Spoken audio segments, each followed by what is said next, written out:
In this lecture, I'm going to introduce you in a little bit more detail to Ethereum itself. So we're going to take a look at the Ethereum blockchain and specifically some of the data formats that are used to represent contracts and transactions between users in the system. Now, we're not going to go into full detail of every bit of it. The goal here is really just to expose you to how this data is represented and how the system works. So you've probably seen Ethereum and other systems that are out there abstracted as a distributed ledger which stores value.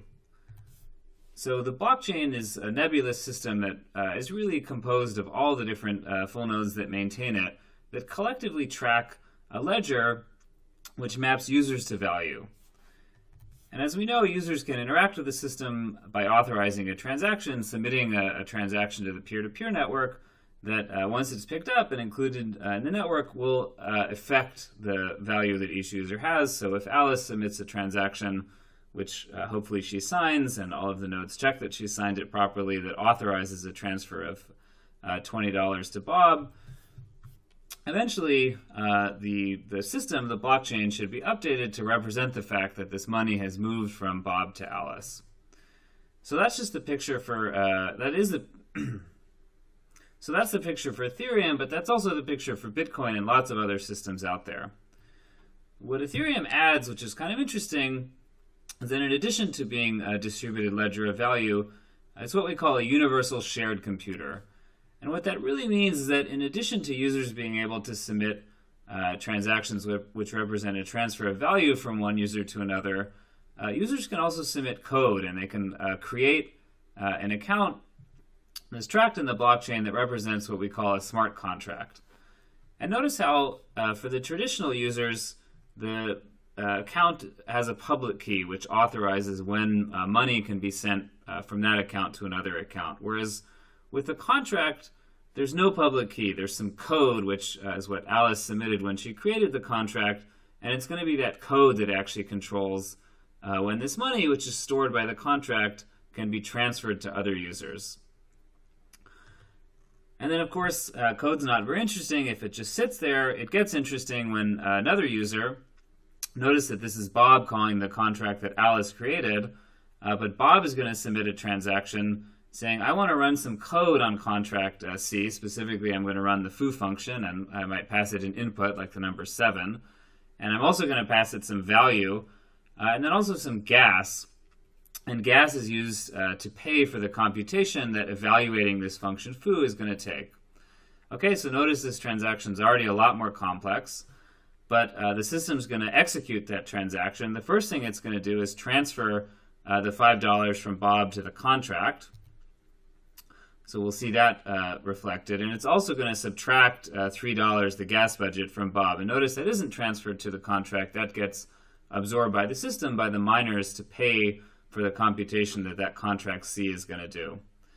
And then that function is going to actually run, and it can do a couple of things. So notice that that contract actually has some state, some persistent storage, and it's chosen as a result of that contract to store a value. So maybe it squared the input 7 and stored that, and it's also transferred some value. So the contract decided, really the code decided and authorized to send $2 over to Carol.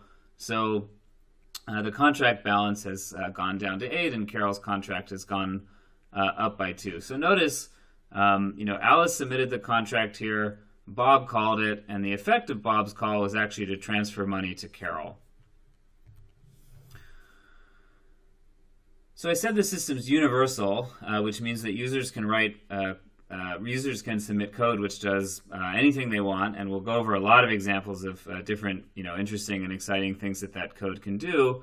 But let's stop and reflect on the challenges that this brings. Once you allow any user to submit code, any other user to try to run that code, you have to have good answers for the questions of which state can some transaction that's called by an arbitrary user change. So can any user call any contract, and can any contract change the storage of any other contract?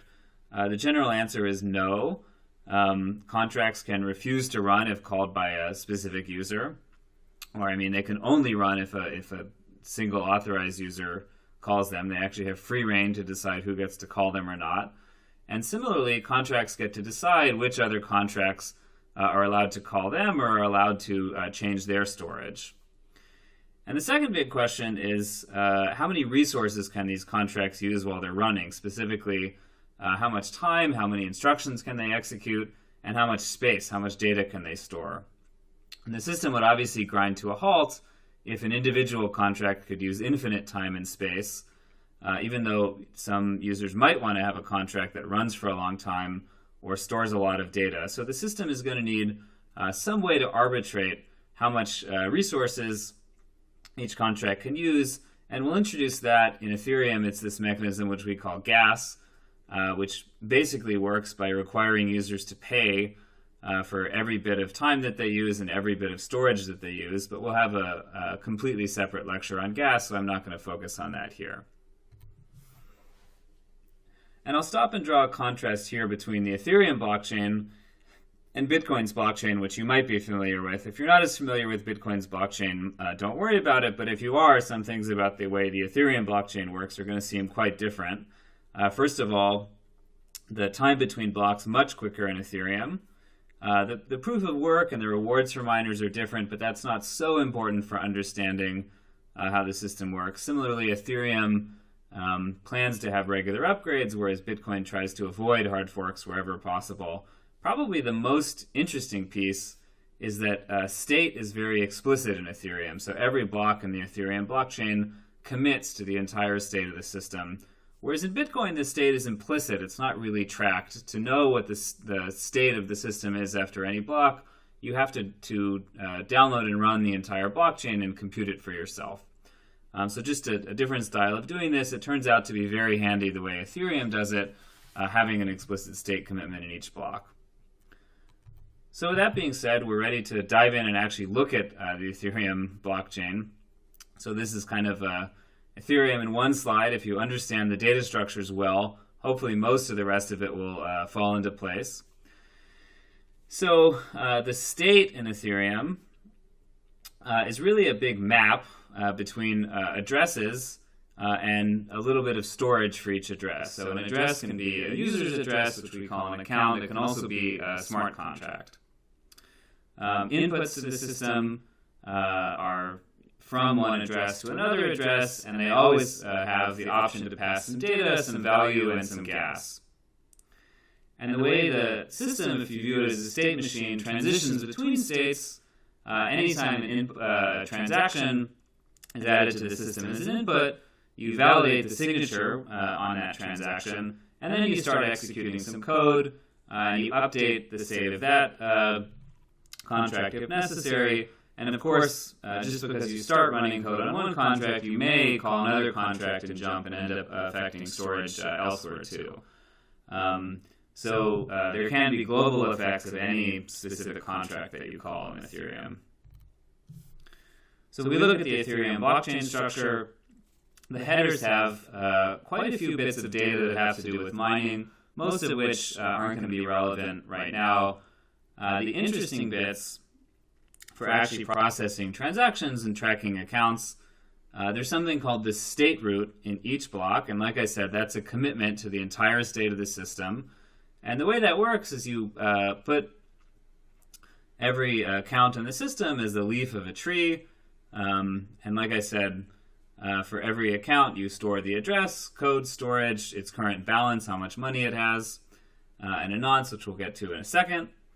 And you build that entire tree, and the root of that tree is stored in each block.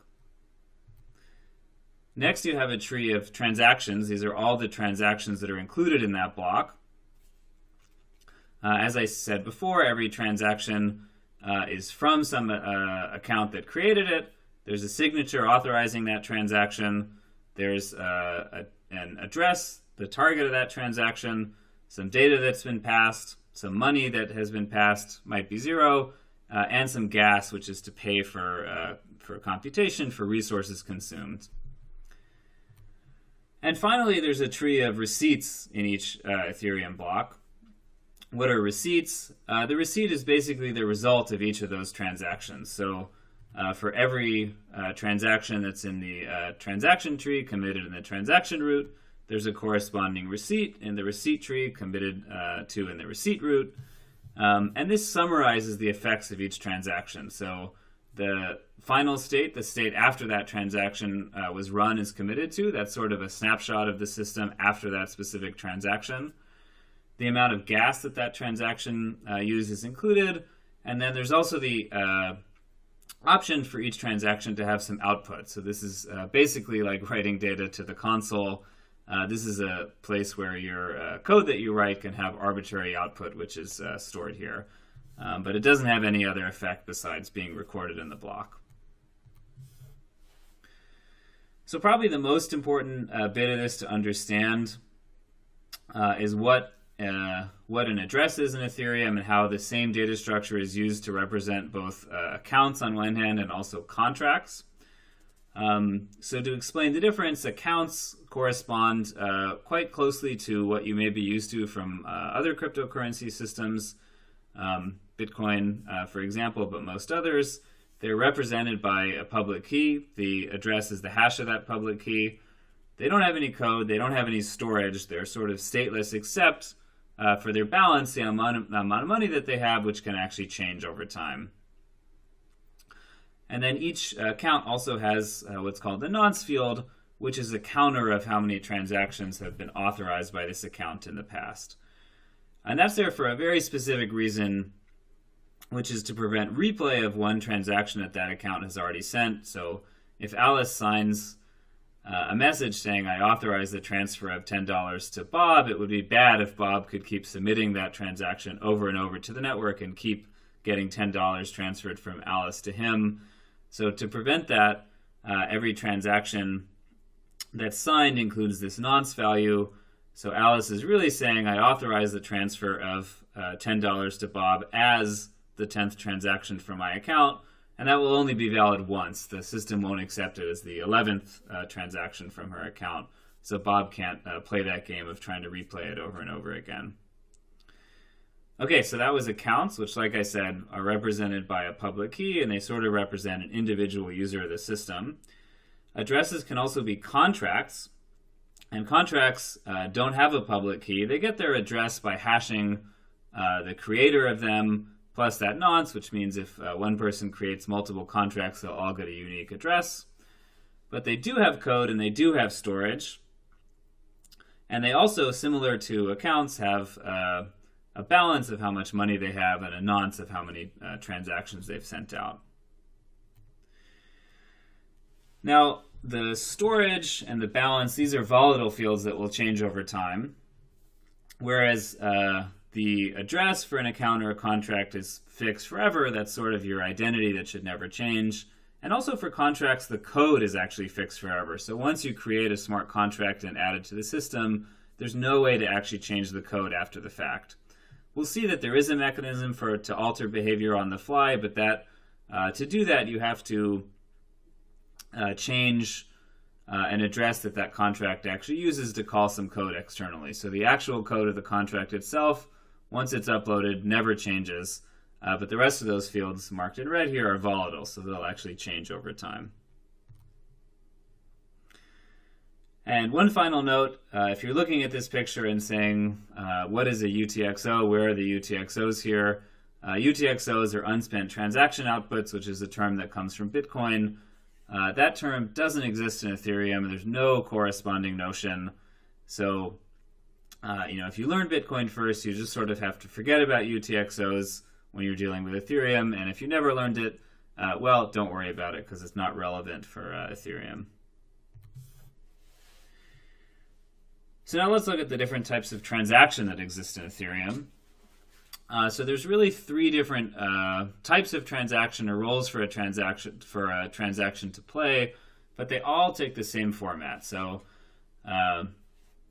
every transaction, like I said, if you look at the top row here, has a from address, a signature, a to address, some data, some value that's being passed, and some gas information. So the first type of transaction in the system is a contract creation transaction, which creates a new contract. So this takes a very special form in Ethereum. To create a contract, you actually send a transaction to the address of all zeros, so that's a special address. As far as we know, nobody should be able to find the private key that, makes a public key that hashes to all zeros. If you did, you would be breaking a lot of crypto in the process. So that shouldn't be an account that ever has any other purpose in the system, except for people to send transactions to create new contracts. So if you want to create a contract, you send a transaction to the address of all zeros. You specify as the data field in your transaction the code for the contract that you want to create. And then if you want to specify some value, if you want to tack some value on, that will be given to this new contract as its initial balance. That can be 0 if you want. You can create a contract that starts out without any money. And then there's a fixed gas price. We'll talk more about gas later, but just so you know, creating a contract has a fixed price that you always have to pay. That's a system parameter. Second type of transaction in Ethereum, this is probably the simplest, most familiar one. This is just a simple value transfer. If Alice wants to send some money to Bob, the from address will be Alice, the to address will be Bob, the thing will be signed by Alice, no data will be provided, and the value field will be just however much value Alice wants to transfer. And again, there's a fixed gas price that you have to pay, which is sort of the transaction fee for any transfer of value in the system. And finally, the type that's unique to Ethereum and really the most interesting is a contract call. So again, there's a from and a to address. Here we call the from address the caller instead of the sender. And the to address is going to be a contract here instead of an account. And the data that you pass in is going to be the function that you want to call and any arguments that you want to pass. So you can actually pass as much data as you want in arguments. You pay for it in gas, but you could potentially pass in a lot of data to that contract that will be available to it when it starts running.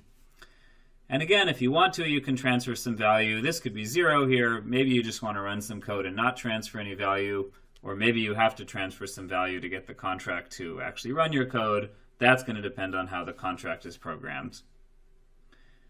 But there are 3 types of contract that you see here.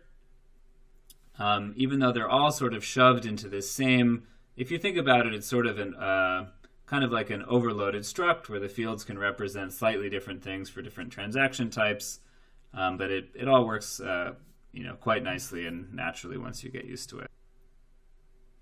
So we've been showing you examples of code throughout the course in Solidity. This is an example here. This is one of maybe the only lecture where we're not going to be dealing with Solidity code, because what the Ethereum system actually runs is what's called EVM code, or Ethereum Virtual Machine Bytecode. Now, that often comes from Solidity. Solidity is compiled down to EVM, but you can compile other languages down to EVM too.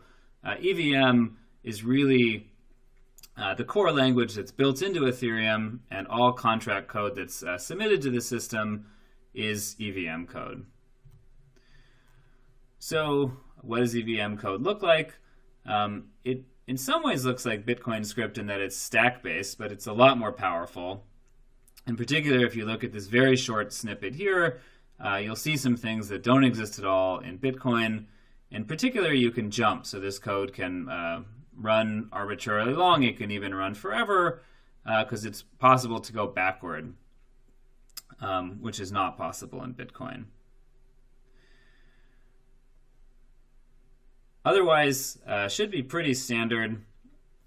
There are some accelerated crypto operations specifically for SHA-3, the hash function, and also some instructions for doing some big number arithmetic and finite field arithmetic.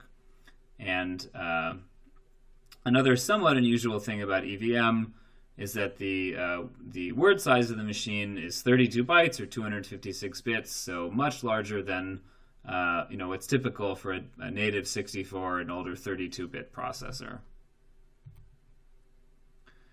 Ethereum provides, EVM provides some very basic input-output that's available to every contract as it's running. So data that's available that you can think of as input all the data about the transaction. So who is the sender of the transaction, how much value was passed, how much gas was passed. Speaking of gas, while you're running, you can track how much gas is remaining, how much memory you've used, things like that. And you also have access to all of the info from the block that the transaction is included in when the contract is running. So you can look at the block number, the time, who mined the block, things like that. And then as far as output goes, what can your contract actually do? Well, the most important thing by far is that you can send messages to other contracts, which again can cause other contracts to run some code, so it can be a function call, or it can just be sending money, a value transfer.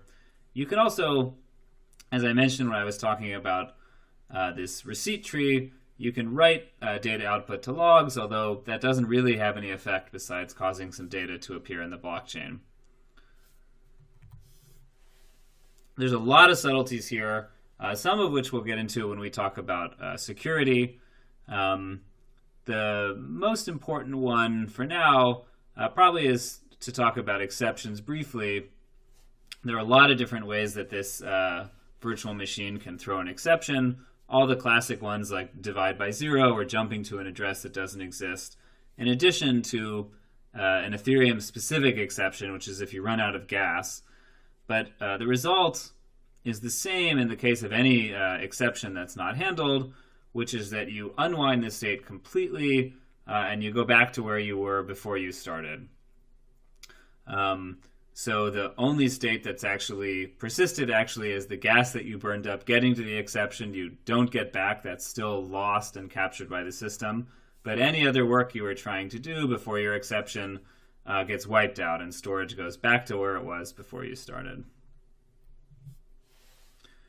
The other interesting thing about EVM that's worth talking about is how storage is handled.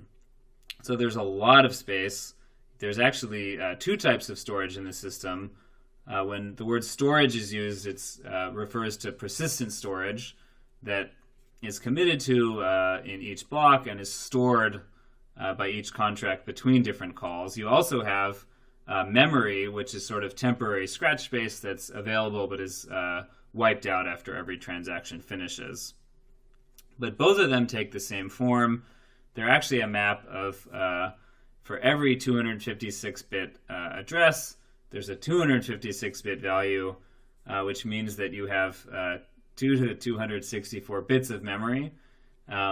It's, again, arranged in 256-bit words. It's all initialized to 0, but that's a huge, huge amount of space. It's more theoretical storage space than all, really than all computers on planet Earth or all computers that ever could be in the observable universe. But, of course, you don't actually get to use all of that storage. It's extremely expensive. One of the most important things when you're programming in Ethereum is to try to use as little storage as possible. So there's kind of a funny paradox where theoretically you have an essentially unlimited amount of storage, but you can only use very, very little of that. And that kind of leads to an interesting question. If we have this huge amount of storage, how is it actually stored, especially considering that every full node in the system that's tracking and verifying transactions has to maintain this storage for every contract in the system. So really the key insight that allows all of this data to be stored efficiently is to realize that almost all of it is going to be set to 0 because it's very expensive to write or update this storage to set it to non-zero values. So we can actually obtain a very efficient data structure if we optimize to compact all of the bits of memory or storage that are set to 0. So first take that doesn't actually work but almost works is if we think of storing all the data in a huge binary tree. Now, this is obviously a very shrunk down version where instead of having 256-bit addresses, we just have 3-bit addresses, which makes it small enough that I can fit it on one screen here. But the idea here is that we just put every word of memory in the leaf of a Merkle tree, and we compute the root as a commitment to all of memory. Now, the problem here is that this requires, if we have n-bit addresses, it requires 2 to the n computation to actually get to this root, which would be beyond intractable if n was 256 bits, as it is in Ethereum. So here's the first trick. We could actually pre-compute all of the empty subtrees here. So notice on the bottom here, there is an empty subtree of depth 2, which is really just the hash of 2 empty subtrees of depth 1. So we could quickly build up a table of what the root is for any an empty subtree of any depth up to 256. And then we could sort of fill in all of the big empty subtrees very quickly. So this would actually work. It would make it tractable for us to commit the root of this tree here. But the downside is that the proofs would still be logarithmic in n, the number of bits of each address, and we can do slightly better than that, and Ethereum does do slightly better than that. And the full picture looks sort of like this. So we actually take not just empty subtrees, but we take subtrees that are singleton subtrees that only have one non-zero leaf, and we shrink them down to a single node.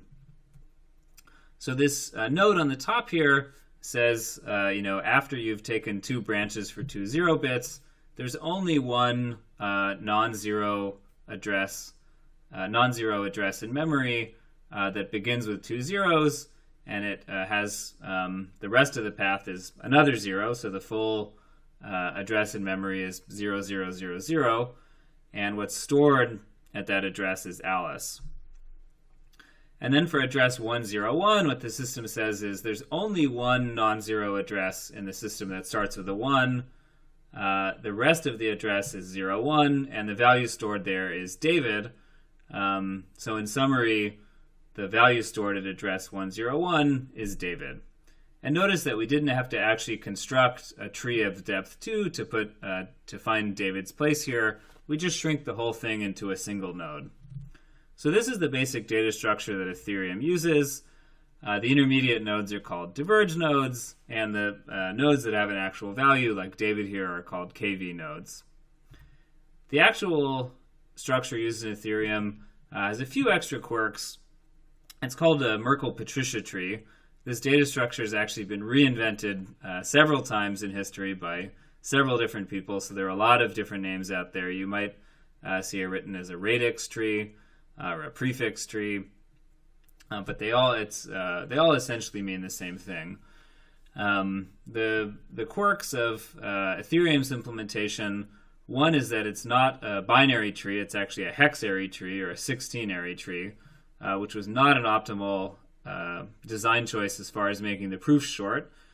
And another thing that is slightly odd is that not all addresses have to be 256 bits. So there's even more, in fact, than 2 to the 256 addresses in Ethereum, because any shorter string is also interpreted as an address. So the first resource that I would suggest, you use to get more familiar with this system is a block explorer. Etherscan is one. There's a lot of other ones out there. They all share the same functionality, that they let you explore blocks in the system as they're added in real time if you want, or you can look at historical data.